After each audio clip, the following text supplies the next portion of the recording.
Sunnah fast, and then of course there's the last one, which is the main important thing in this time, Hajj.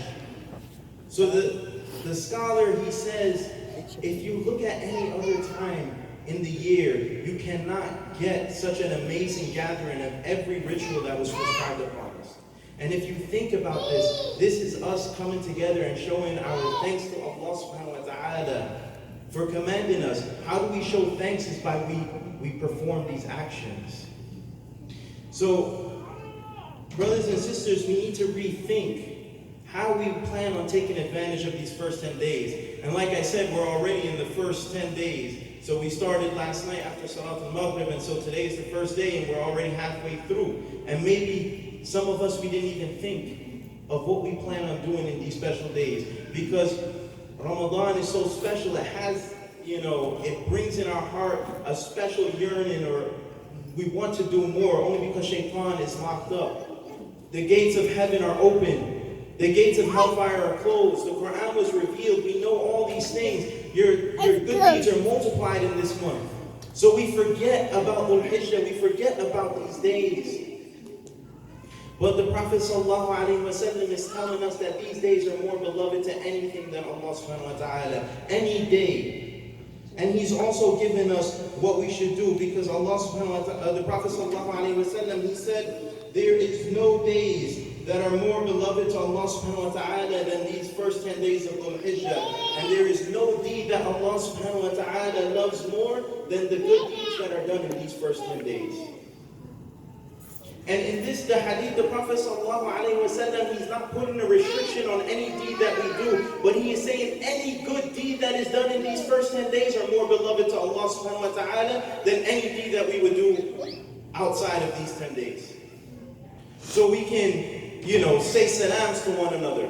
We can smile at one another. Anything that we do, as long as it is a good deed, it is more beloved to Allah subhanahu wa ta'ala than anything. So here the Prophet ﷺ, he puts no restrictions on this.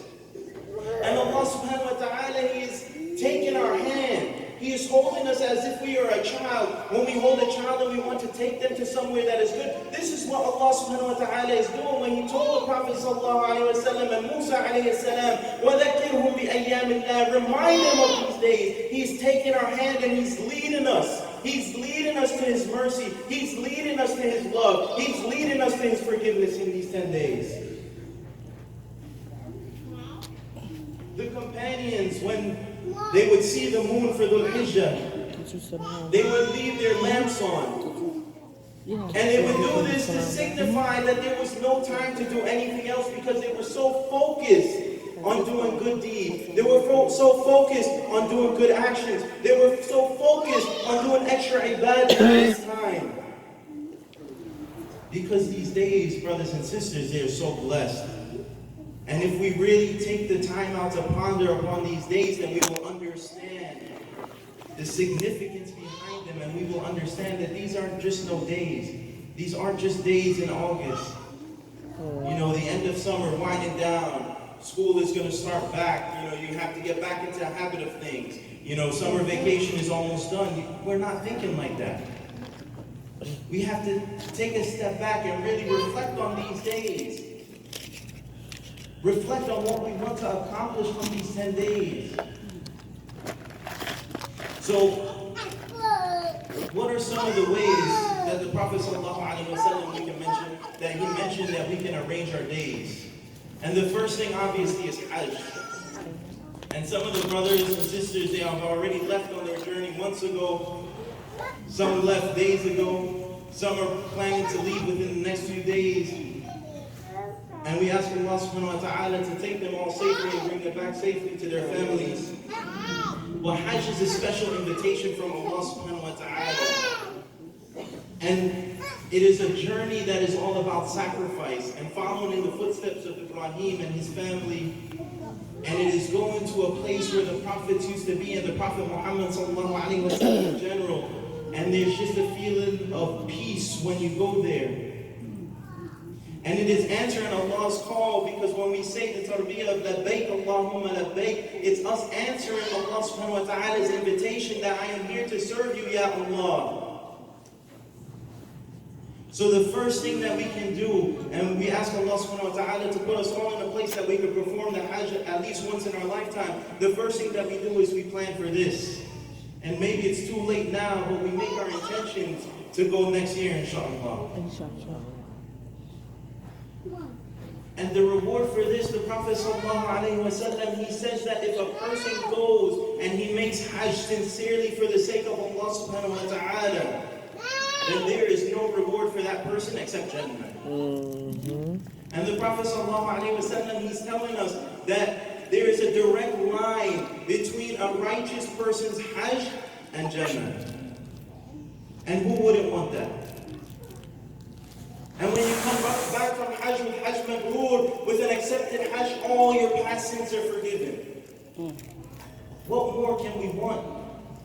During this time, this is one of the best things that we can do. And then if we can't make Hajj, Allah subhanahu wa ta'ala and the Prophet sallallahu alayhi wa sallam, they gave things to us.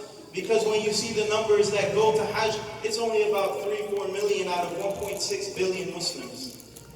So for the rest of us Muslims who can't be there, then the Prophet sallallahu alayhi wa sallam, he gave us other things that we can do. And Hafsa, radiallahu anha, our mother, the wife of the Prophet sallallahu alayhi wa sallam, she teaches us that the Prophet sallallahu alayhi wa sallam, he would fast in these first 9 days of Dhul Hijjah. And she said that the companions would also fast in these first 9 days of Dhul Hijjah. And obviously we can't fast the 10th day because the 10th day is Eid, and fasting on Eid is forbidden. So they would fast, and the Prophet ﷺ reminds us that fasting, it carries a significant blessing, because Allah subhanahu wa ta'ala, he says, "As-sawmu li wa ana ajzi bih," that fasting is for me. Allah subhanahu wa ta'ala is saying fasting is for me, and I will reward whoever as much as they fast. I will reward them with whatever I please. And why is it like that? Because fasting, Allah subhanahu wa ta'ala knows the sacrifice that we have to make. When we give up drink, when we give up our food, when we give up our desires, Allah subhanahu wa ta'ala knows that this is a hardship on us. It may not be the hardest thing, but Allah subhanahu wa ta'ala knows. And for this, Allah subhanahu wa ta'ala is rewarding us with all of these bounties and blessings. And Allah subhanahu wa ta'ala says, I am the only one that's going to reward you. And Ibn Tirmidhi, he says in a hadith that when you fast one day, it is similar to fasting a day of Ramadan. When you fast one day in the last 10 days, the first 10 days of Dhul Hijjah.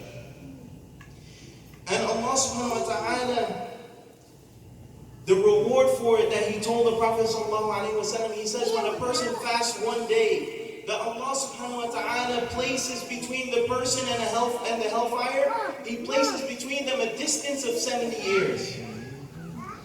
So when we fast, if we fast on the first day, or we fast on the second, or whichever day we plan on fasting from these 9 days, Allah subhanahu wa ta'ala is going to place between us. And who of us do not need a barrier, does not need a barrier between us and the hellfire? Which one of us is perfect that we know we're going to be safe from the hellfire? So if we think about it, yes, today we may not have known that Dhul Hijjah started, but when we start tomorrow, and we think about these 9 days that we're going to be fasting in 70 years, that's 630 years that Allah is going to place between us and the hellfire. And this is not counting any of the days that we have fasted before, any of the other days throughout the year. And then the greatest day of fasting is the day of Arafah, which again, the Prophet ﷺ, he tells us that this is the best day that the sun ever rose. And the Prophet ﷺ, who said, whoever fasts the day of Arafah, and they fast it sincerely for the sake of Allah subhanahu wa ta'ala, then Allah subhanahu wa ta'ala will forgive his sins from the past year and the next year.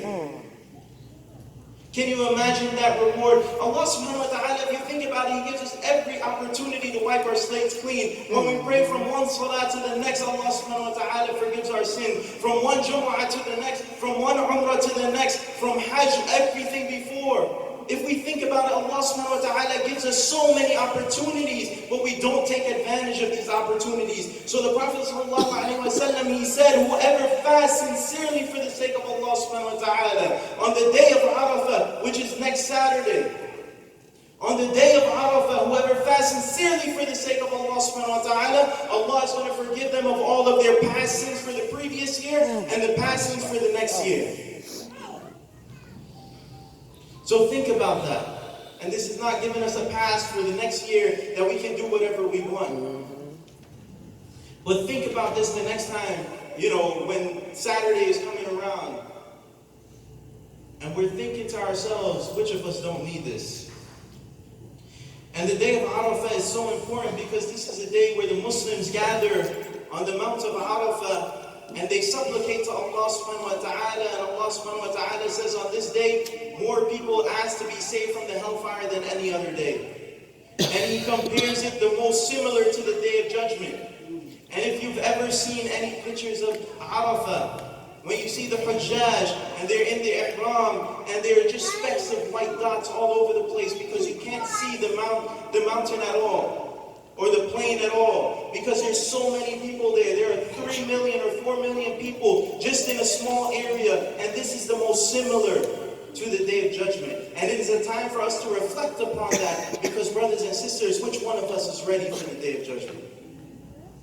And in these 10 days, Allah subhanahu wa ta'ala has given us to renew our hearts, to renew our spiritual relationship with Allah subhanahu wa ta'ala and the Prophet Muhammad sallallahu alayhi wa sallam. And the third thing the Prophet sallallahu alayhi wa sallam, he said to do is to make dhikr. He said, أَكْثِرُوا التَّحْمِيدِ وَالتَّحْلِيلِ وَالتَّمْحِيدِ. He said, increase your sayings of Allahu Akbar, La ilaha illallah, and Alhamdulillah. And Abu Hurairah and Ibn Umar, they used to run in the marketplace during these first 10 days of Dhul Hijjah, and they used to sing the praise of Allahu Akbar, Allahu Akbar, Allahu Akbar, La ilaha illallah, Allahu Akbar, Allahu Akbar, Walillahil hamd. And they would sing the praise and the people would start to do it as well. And from the sunnah we know, from the sunnah the Prophet ﷺ said to increase these in the first 10 days. So just because it is not the day of Eid, it brings us that joy of Eid. So in these first 10 days, let us increase it. When we're driving home, when we're sitting at home or sitting at work or doing something, let this become a habit for these first 10 days. Increase that. Increase our takbirat. And this is different than the takbir of after Salat al-Eid because those we only do after the Salah. But in these first 10 days, starting today, brothers and sisters, we increase our takbir. Another thing that we can do is we make our qiyam. And we know this is one of the most beloved things to Allah subhanahu wa ta'ala. He says the righteous servant is the one who gets up in the night and he prays. And then especially today on Fridays, we increase our peace and blessings upon Muhammad sallallahu alayhi wa sallam. We continuously send it and we remember him. And the fourth thing that the Prophet sallallahu alayhi wa sallam, he said to increase is our sadaqah, our giving. In these first 10 days, let us look for more that we can give. Whether it's giving $1 every day, whether it's giving a person a date, whether it's smiling, whether it's picking up trash, whether it's helping your brother or sister out. Let us look to do more in the form of sadaqah. And then, one of the last things that the Prophet ﷺ, he said is the udhiyah, which is a strong sunnah of the Prophet ﷺ.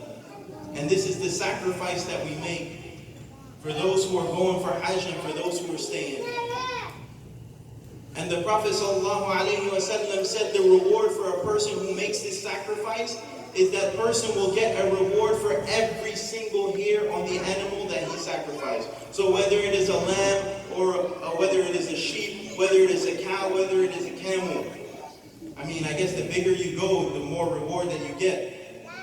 But this is a strong sunnah from the Prophet ﷺ. So if you haven't done so already, you should make the intention. And I think today is the last day to give it from within the masjid, but there are many organizations that you can give the money to do it abroad. A strong sunnah from the Prophet ﷺ, where a third of that meat goes to yourself, a third of that meat you use to invite people, your friends and your family over for a gathering, and then a third of that meat for the poor people or for those who need it. And brothers and sisters, if we have already made the intention to do so, or if we plan on doing it, one of the things that we should remember is that for those who are doing the sacrifice, the Prophet ﷺ, he said, when you make the intention to do so, do not clip your nails or cut your hair for these first 10 days until after the Eid Salah when the sacrifice is made. So these are some of the things that the Prophet ﷺ mentioned. And again, I just want to go over it. The first thing is Hajj. And since it's maybe too late this year, we make the intention that we can do it next year. And then the second thing is fasting. Because fasting lies, the reward lies with Allah and Allah subhanahu wa ta'ala alone. And He knows our sacrifice that we are making. The third thing, increase in our dhikr, especially our takbirat. Allahu Akbar, Allahu Akbar, Allahu Akbar. La ilaha illallah, Allahu Akbar, Allahu Akbar, wa lillahi alhamd. In these first 10 days, we increase all of our adhkar, whether it's morning or night. We increase our adhkar and our remembrance of Allah subhanahu wa ta'ala. And then our fourth thing, we increase our sadaqah. And then the last thing that the Prophet ﷺ mentioned that we should do, and again, it is a strong sunnah, and some of the imams also believe that it is wajib.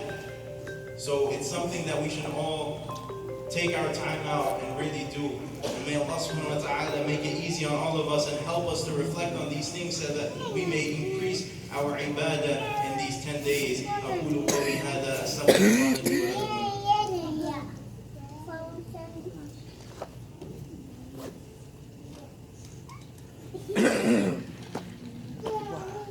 ولكم. بسم الله الرحمن الرحيم والصلاة والسلام على سيدنا محمد وعلى آله وصحبه وسلم. Brothers and sisters, alhamdulillah, Allah subhanahu wa ta'ala has blessed us to live through this. We make the dua before Ramadan, and it's so easy to compare this to Ramadan because when we think of blessed, we think of Ramadan. When we think of a blessed month or blessed days, we think of Ramadan. And we make the dua every Ramadan, come before and come after. As soon as Ramadan will finish, the companions, they would say, Allahumma balighna Ramadan, for Allah subhanahu wa ta'ala to take them into Ramadan. Well, Allah subhanahu wa ta'ala has given us something else right after Ramadan, where we've seen what we've come short in Ramadan. We've seen the ibadah that we fell short in. We've seen what we could have done more of. And Allah subhanahu wa ta'ala has blessed us with these 10 days where we can make up for it. The best 10 days of the year. The Prophet ﷺ, he said again that these are the best 10 days of the entire world. He didn't say the year, he said the entire world. So let us really take a step back and reflect and ponder upon what we want to do. And each night when we go home, each night, one of the biggest things for every Muslim is you're supposed to take into account everything they've done for the day. As Umar radiallahu anhu, he would say, "Hasibu anfusakum qabla an tuhasabu," that check yourself before you are called upon by Allah subhanahu wa ta'ala to be checked. So each night of these first 10 days of the Hijjah, let us look back on the day and what we have accomplished. Let us look back and see what good deeds we have done. Because again, the most beloved good deeds are the deeds that are done in this day, these few days. And when we get to Saturday, next week Saturday, let us remember one of the strongest days to fast is the day of Arafah.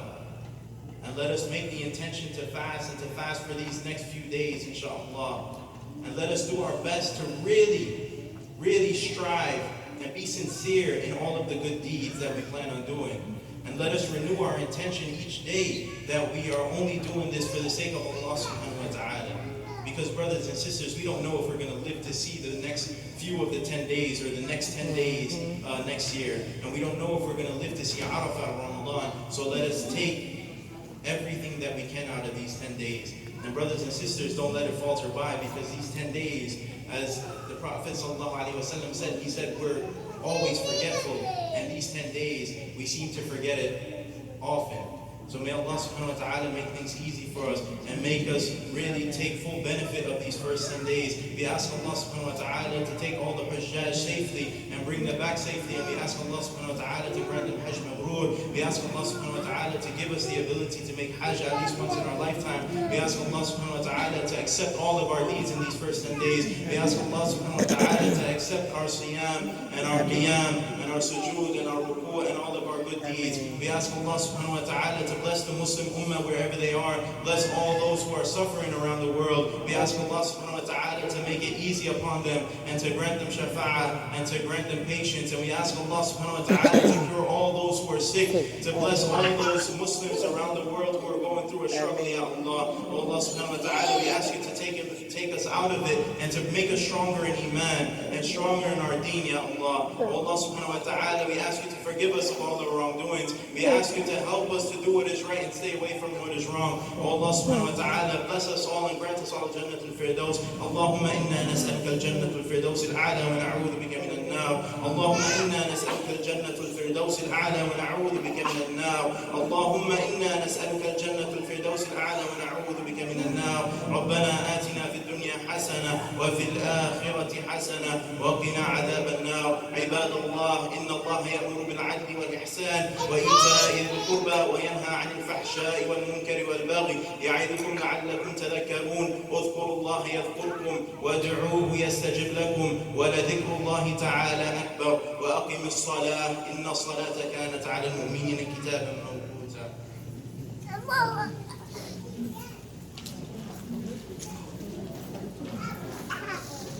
الله أكبر الله أكبر أشهد أن لا إله إلا الله أشهد أن محمد